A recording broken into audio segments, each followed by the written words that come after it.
है में आज हम पहुंचे हैं यहाँ गोहाना जींद रोड पर नई अनाज मंडी में। यहाँ पर कुछ किसान हैं जो अपनी फसलों को लेकर यहाँ पर पहुंचे हैं। उनकी फसलों का सही से मूल्यांकन नहीं हो रहा है, उन्हें एमएसपी रेट नहीं मिल रहा है, उनकी फसल जो है वो खरीदी नहीं जा रही है। आज हमारे साथ इसी कड़ी में मौजूद है बड़ौदा से निर्दलीय विधायक जोगेंद्र मौर्य जी। हम उनसे जानते हैं आगे की सरकार को लेकर क्या रणनीति रहेगी। जी, मैं स्वागत करता हूँ पीएन मीडिया का और सभी दर्शकों का जो मुझे सुन रहे हैं। आज अनाज मंडी में हूँ और जो मेरा बड़ौदा विधानसभा क्षेत्र है वो हरियाणा का ऐसा विधानसभा क्षेत्र है जिसके अंदर कोई कस्बा नहीं लगता, पूर्ण रूप से ग्रामीण है और पूर्ण रूप से देखा जाए तो खेती किसानी पे ही निर्भर है सारा का सारा हल्का। और जब खेती किसानी का प्रतिनिधित्व ये हल्का करता है तो निसंदेह बात है कि किसान की जो सरोकार के मुद्दे हैं वो ज़्यादा वो रखते हैं, महत्व रखते हैं। और समस्या ये नहीं है कि जो आज किसान को दिक्कत आ रही है, समस्या ये है कि किसान को हर बार दिक्कत आती है। और कितने ये तो अब इस सरकार की इस राजनीतिक व्यवस्था की इससे बुरी बात क्या होगी कि उपचुनाव के समय भी जब इस हलके के इस विधानसभा क्षेत्र के जो कृषि आधारित पूरा विधानसभा क्षेत्र है, यहाँ लोग कृषि पर ही आधारित हैं, किसान बाहुल्य है, उसके बावजूद भी किसी प्रकार की समुचित व्यवस्था नहीं की गई है तो बड़ी दिक्कत होती है। और पूरा का पूरा आप देखिए कोरोना का बहाना लिया गया, लेकिन कोरोना के बहाने में डीजल तो बढ़ाया गया, किसान के ऊपर जो लागत आ रही वो तो बढ़ाई गई, लेकिन किसान के उत्पाद की कीमत बढ़ाई जाए इस पर तो सारी की सारी राजनीतिक व्यवस्था मौन है। झील पर पानी बरसता है मेरे खेत में, झील पर पानी बरसता है मेरे देश में, खेत पानी को तरसता है मेरे देश में, अफसर नौकरशाहों राजशाहों और पागलों को छोड़कर कौन हंसता है मेरे देश में। तो यहाँ पे किसान की जो हालत है वो बदतर बनाई हुई है। और इस उपचुनाव में भी इस राजनीतिक व्यवस्था को किसी प्रकार से कोई हिचकिचाहट और शर्म नहीं आती है किसान की हालत देख के।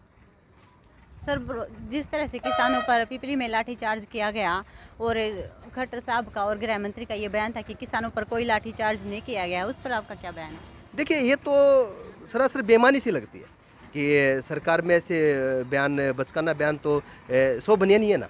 सरकार को नहीं पता तो किसको पता है?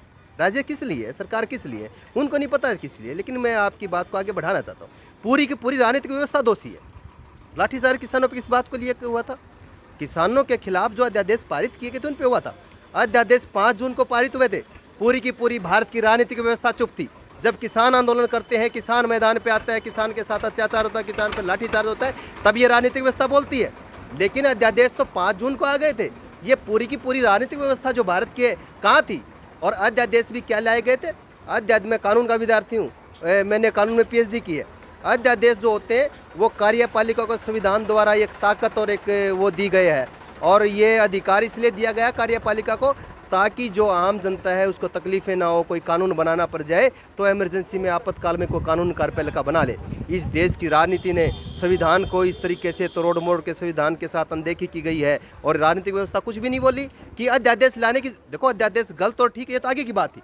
वो आज पूरे भारत के अंदर अगर पढ़े लिखे लोगों की एक डिबेट चलेगी, एक पढ़े लिखे लोग चिंतन करेंगे, कानून के राज की बात करेंगे, संविधान की बात करेंगे, तो ये विषय उठेगा, ये प्रश्न उठते हैं, ये सवालात उठते हैं कि अध्यादेश लाने की क्या आपातकाल की स्थिति थी, ये ऐसे क्या आपातकाल थे। इस राजनीतिक व्यवस्था ने नहीं पूछी। ये 5 जून की बातें हैं, लेकिन अब इतने महीनों के बाद जब वो होता है तब पूरी की पूरी राजनीतिक व्यवस्था राजनीति करने आती है।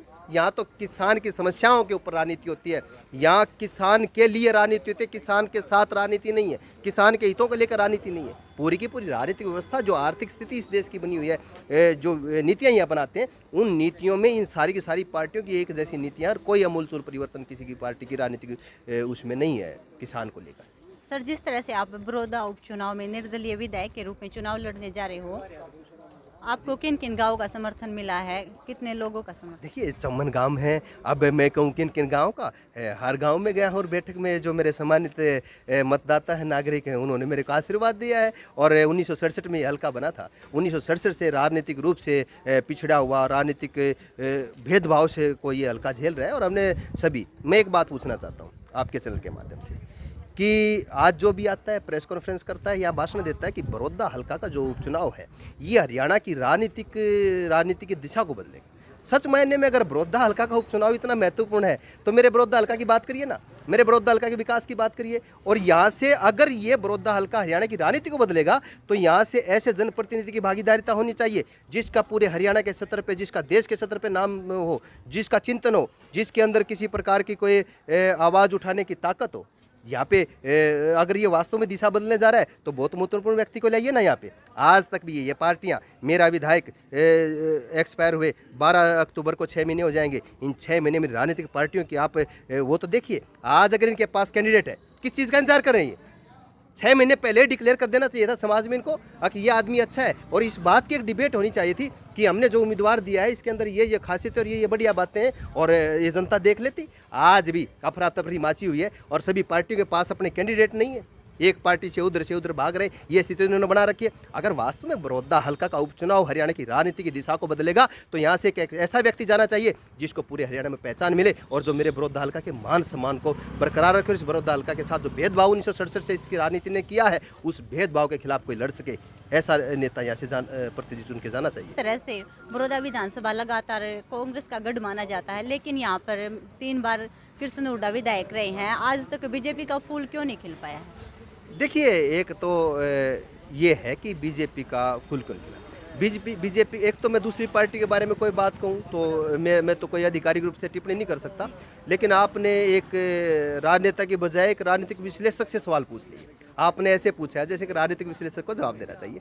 हम पहले ही स्पष्ट कर चुके हैं कि बड़ौदा जो विधानसभा क्षेत्र है पूर्ण रूप से ग्रामीण वो है, किसान पृष्ठभूमि का है। और भारतीय जनता पार्टी की अगर राजनीति देखेंगे तो अभी गांव तक नहीं पहुंची है, वो शहरी उस पर ज़्यादा केंद्रित उसकी रही है। ये बड़ौदा की जो राजनीति है वो पूर्ण रूप से ग्रामीण और ग्राम के और देहात के और किसान की राजनीति है। तो यहाँ पे अभी भारतीय जनता पार्टी का उस तरीके से जो कमल का फूल ना खिलने की वजह रही है वो ये रहा है कि ग्राम के मतदाता का और किसान के का ये मन जीतने में बीजेपी कहीं ना कहीं नाकाम रही है। बड़ौदा का आपकी जनता आपको चुन के भेजे तो क्या अलग करेंगे? आपने एक बहुत ही वाजिब सवाल किया।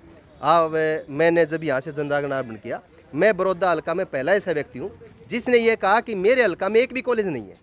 32 कॉलेज चौधरी भूपेंद्र हुड्डा की सरकार में बने और 40 कॉलेज बने मनोहर खट्टर की सरकार में। मेरे हल्का में एक भी कॉलेज में पहला व्यक्ति हूँ जिसने विजन की बात की, जिसने चिंतन की बात की। क्यों? मैं पढ़ा लिखा व्यक्ति हूँ, कानून में PhD करके। मुझे पता है मेरे हल्के को क्या जरूरत थी। इन्होंने इस उपचुनाव की दाब में 2 कॉलेज मेरे हल्का को दिए।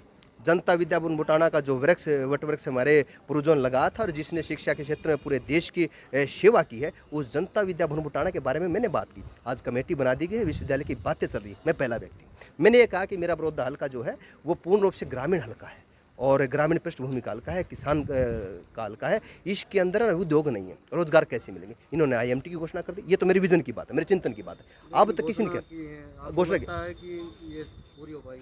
पूरी करेंगे कैसे नहीं? हम इसके लिए लड़ाई लड़ेंगे, तभी तो मैं कह रहा हूँ। तभी तो मैं जाता हूँ तो ये घोषणा पूरी किसी भी सरकार रहे, इनकी रहे ना रहे, किसी की आए, ये जो घोषणाएं कही है इनको पूरा करवा के मानेंगे बड़ौदा हल्का में। एक बात। अगली बात बताओ, घोषणाएं तो इन्होंने जींद के उपचुनाव में भी काफी की थी, लेकिन वहाँ पे तो 128 घोषणा में जींद में जो था, जींद में जनप्रतिनिधि भी इनका ही बना दिया गया। जब इनका ही जनप्रतिनिधि बनेगा तो वो अपनी पार्टी की बोलेगा ना, आवाज़ कहाँ उठा पाएगा? यहाँ से मैं ये कह रहा हूँ कि आपने सवाल मेरे से पूछा है कि अगर आप जाओगे तो जितनी घोषणाएं की वो घोषणा पूरी करवा के मानेंगे। और जो अगली बातें मैंने कही है बड़ौदा हल्का के विकास के लिए, जो पूरे के पूरे जो गंदे पानी की निकासी की जो बात मैंने कही है गाँव में, उसके पायलट प्रोजेक्ट पे बात करेंगे। और शिक्षा के क्षेत्र में जो स्कूलों की हालत है उस पर बात करेंगे। और बड़ौदा हल्का पूरा का पूरा कई जिलों से घिरा हुआ है। जो दूर दराज के गांव हैं, जो दूसरे जिलों के लगते हैं, वहाँ से गोहाना से परिवहन की सही व्यवस्था नहीं हो सकती है। पानीपत से कहाँ से परिवहन की व्यवस्था किन गाँव में अच्छी होगी, रोहतक से किन गाँव में अच्छी परिवहन की व्यवस्था होगी, जींद से किन गाँव की अच्छी परिवहन की व्यवस्था होगी, सोनीपत से किन गाँव की अच्छी परिवहन की व्यवस्था होगी, इसको हम देखेंगे। निर्दलीय उम्मीदवार के तौर पर आपने ताल ठोकी है, तो आपका मन पक्का बना चुके हैं कि इलेक्शन लड़ना है निर्दलीय के तौर पर? मैं 12 तारीख से 12 जुलाई में मेरे गांव में पंचायत की थी, उस दिन से जनजागरण में हूँ, तो मन बना रखा तभी तो हूँ। रही बात, मैंने एक बात कही थी, मैं जगह जगह एक बात कहता हूँ, आपको एक भी प्रतिनिधि ऐसा मिल जाए, आज भरी पंचायत में यहाँ पे खड़ा हूँ और वहाँ पे खड़ा हूँ जहाँ पे किसान अपनी सारी सीजन की मेहनत की कमाई है, उसका पसीना जो है वो यहाँ पे लेके आता है। ऐसे पुण्य और मंदिर में खड़ा हूँ मैं, सही माने तो अनाज मंडी एक मंदिर होता है, वहाँ पे खड़ा हूँ। मैंने एक बात कही है, कोई भी अगर उम्मीदवार आपको ऐसी बात कहता है बजाय, मैंने बड़ौदा की हल्का की जनता से हाथ जोड़ के एक बात कही है कि मैं कानून का PhD हूँ, मैंने 12 साल वकालत की है, मैं मास्टर ऑफ मास कम्युनिकेशन का गोल्ड मेडलिस्ट हूँ, मैं एक फ्रीडम फाइटर का पोता हूँ, मेरे दादा फ्रीडम फाइटर रहे। मेरे पूरे जीवन में किसी प्रकार का कोई आक्षेप नहीं है। मैंने आज तक राजनीति में किसी से भी कोई राजनीतिक लाभ इस प्रकार से नहीं लिया है। मेरा जीवन साफ सुथरा है, मैं ईमानदार आदमी हूँ, मैं पढ़ा लिखा आदमी हूँ। अगर इस समाज को मेरे से फिर भी मेरे से बेहतर कोई विकल्प मिलता है तो उसको वोट दे दीजिएगा। अगर मैं बेहतर विकल्प हूँ, मैं इन पार्टियों से टिकट मांगने नहीं जाऊँगा। आज भी मैं आपके बीच में खड़ा हूँ, लोग तो दिल्ली में टिकट मांगने जा रहे हैं। वो लड़ाई क्या लड़ेंगे? जो खुद मांगते होंगे वो लड़ाई क्या लड़ेंगे? मैं यहाँ खड़ा हूँ। अगर किसी पार्टी को अवसर देना है, इस हल्के को अवसर देना है, ठीक ठाक आदमी को तो वहाँ अवसर देना। मैं यही बात कर रहा हूँ कि मैं बेहतर हूँ, मैंने अपने आप को बताया है। ये उस उपचुनाव में मैं बार बार एक ही बात तो कर रहा हूँ कि यहाँ के विकास की और यहाँ के उम्मीदवार की बात होनी चाहिए। उम्मीदवार की बात करता है कोई? ये अपने उम्मीदवार घोषित करके ये बात कहें कि हमारे उम्मीदवार के अंदर ये योग्यताएं हैं, मेरे उम्मीदवार के अंदर। मैंने कहा मेरे अंदर सजगता, मैंने विचार की बात की कि मेरे चिंतन में क्या है। मैंने यूनिवर्सिटी की बात पहली बार मैंने की, IMT की बात, मैंने उद्योगों की बात मैंने पहली बार की, मेरे हल्के में कॉलेज नहीं है मैंने कहा, जल भराव के बारे में मैंने कहा। तो इस प्रकार का चिंतन किसी दूसरा भी तो दे सकता था, एक ने भी आवाज़ नहीं उठाई। तो इसलिए मैंने कहा मैं चिंतन रूप से बेहतर हूँ। मैं समझता हूँ कि कानून कैसे बनते हैं, ठीक है। मैं सामाजिक आदमी हूँ, मैं ईमानदार आदमी हूँ, मेरी छवि में किसी प्रकार का कोई दाग और कोई वो नहीं है। अगर फिर भी समाज को मेरे से बेहतर विकल्प मिलता तो उसको चुन दे, ये बेहतर विकल्प तो दें। मैं तो इसी राय को लेकर चला हूँ कि ये बेहतर विकल्प दे दे और ये बताए अपने कैंडिडेट ला के कि इस प्रकार से बेहतर है, इस उस पर मैं वोट मांग रहा हूँ। जी धन्यवाद।